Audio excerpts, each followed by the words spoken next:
What's up, everybody? My name is Shannon and I am still waiting for my Satyr, and today I wanted to get back into the High Republic because ever since Phase 1 ended, I've really been thinking about, like, is there an actual reading order to these books other than just the sequence in which they come out? And the reason I was thinking about this is because, specifically in Wave 3, I really felt like they came out in all completely the wrong order, so I have compiled a list, and this is my recommendation if you're trying to get into the High Republic. So there's really no way around it. You start with Light of the Jedi by Charles Soule. That's gonna establish everything. It is a beast to get through because it's so many characters, it's so many new things that you have to be introduced to. The first 100 pages of that book are just, it's a lot to get through, but you gotta start there because that's how you're going to learn who everybody is, what everybody's job is. You're going to learn exactly like what are the Jedi like in the High Republic. You're gonna learn about the Nile. We're gonna have the Great Disaster, because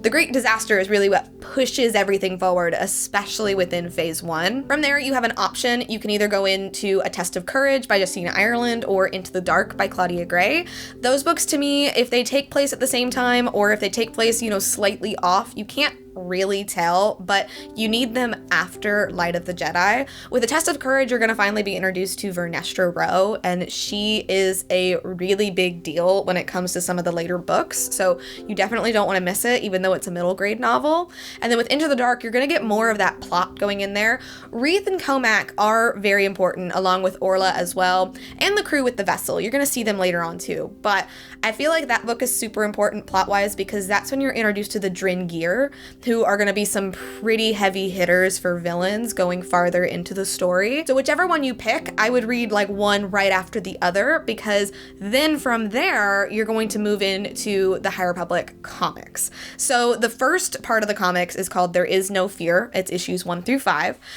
Those do kind of sit in the same place as, Test of Courage, of Into the Dark. But I think you read those afterwards because then you jump right back into Starlight Beacon.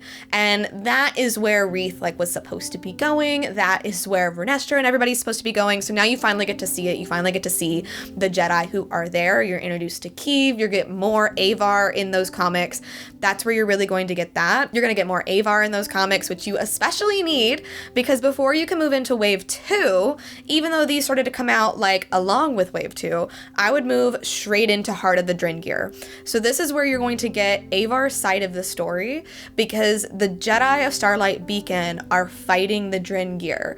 You're going to see them pair up with the Hutts. You're going to see them going to the Drin Gear homeworld. There's tons of things happening there, but that will really inform the events that happen in the Rising Storm. So now we've officially moved into Wave 2. Rising Storm is a very big focal point because, the Jedi at this point think, maybe the Nile's not really that big of a deal. We're kind of focused on the Drin Gear, and it seems like Avar's got that handled.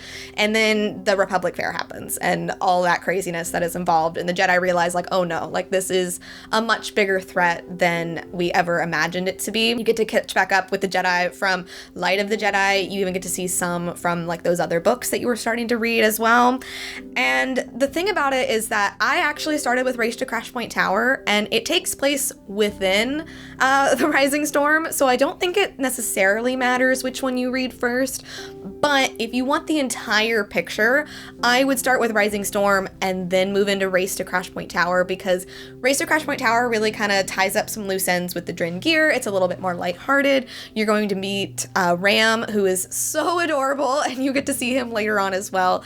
So I personally would do Rising Storm first and then go straight into Race to Crash Point Tower. So from there, everything's getting a lot darker. And that to me is when you move into the next section of the comics, which is Shadow of the Nile. It's only 2 issues. It's just issues 9 and 10. This is where things are really going crazy for our Jedi on Starlight Beacon.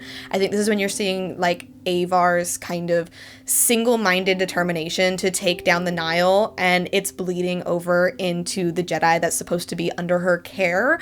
Those are some crazy issues, and I think from there you kind of have an option. You can move straight into Out of the Shadows, which is also by Justina Ireland. It's the next YA novel. You can go to Tempest Runner, which is the audiobook where you're going to learn a lot more about Lorna D, who at this point the Jedi think is the Eye of the Nile, or you can start Trail of Shadows, because Trail of Shadows picks up right where the Rising Storm left off, because it's trying to figure out, what killed Loden Greatstorm, like what exactly happened there.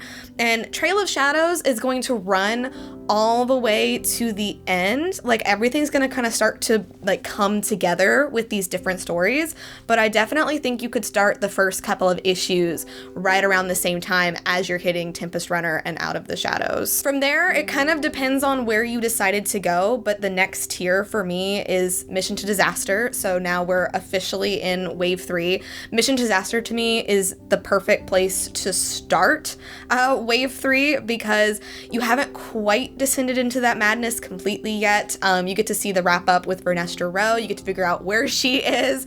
You kind of get some hints as to what's going to be going on with like the crew that is on Starlight Beacon. And I think along with that, you can also start to move into Jedis End, which is the last bit of the comic. So it's issues 11 through 15. As of right now, I actually have not read issue 15, but I know what's going to happen because we've been building to it for quite some time. With those, it's really priming you for what's happening at the top of Starlight Beacon because you don't get that in The Fallen Star. And The Fallen Star actually comes out first in this wave, and I feel like it really should have come much later. Jedi's End, I feel like you can kind of read a couple of issues and then go into Midnight Horizon, because Midnight Horizon is going to give you that look of like, oh my god, Starlight Beacon's actually coming down from the outside before you get into Fallen Star, and I honestly think that's the way to do it. It gives a lot of weight to these Jedi who are not on the station, and I really, really loved seeing that. The note that it ends on does push in to phase 2, but I don't think it was the book to like end out the phase. I still do believe that that is The Fallen Star. So the final 2 issues of Trail of Shadows, of, you know, Jedi's End with the High Republic comics are going to go like alongside The Fallen Star. And to me, The Fallen Star is the ending of the phase. It is the light of the Jedi. It is Starlight Beacon coming down. And the problem is that you only get to see it from certain perspectives, and there's so many more Jedi on the station. So by reading the comics along with it, by, you know, getting Mission to Disaster already, by getting Midnight Horizon, you're going to know already what's going on. And I think that gives a lot more weight to the end of the story, because the end of the story is wild. It's wild and crazy, and there's so much happening. I have so many thoughts on the ending of this book, but to me, that is where you end things. So that is my reading order of the High Republic Phase 1. I really do think that there's going to be so many different other reading orders for if you want, you know, specifically more Nile, you want specifically more Lorna D, you want specifically to read about Vernestra Rowe, that kind of thing. But I think if you're going to read everything, now obviously I haven't read the adventure comics, so those are not part of it. Obviously Yoda's arc is a big deal, so I do want to go back and read those. But if you are reading these books, you want to try to hit as much as you can. To me, this is probably going to be the way that's really going to like push that story forward and make it paced very nicely for you. So please let me know your thoughts down in the comments below. I would love to hear if you guys have any other ideas of how you could read these books. Thank you guys so much for watching this video. If you liked it, be sure to hit that like button down below, and don't forget to subscribe to Talk Books with me every week. That's everything I got for today, and I'll see you guys next time. Bye.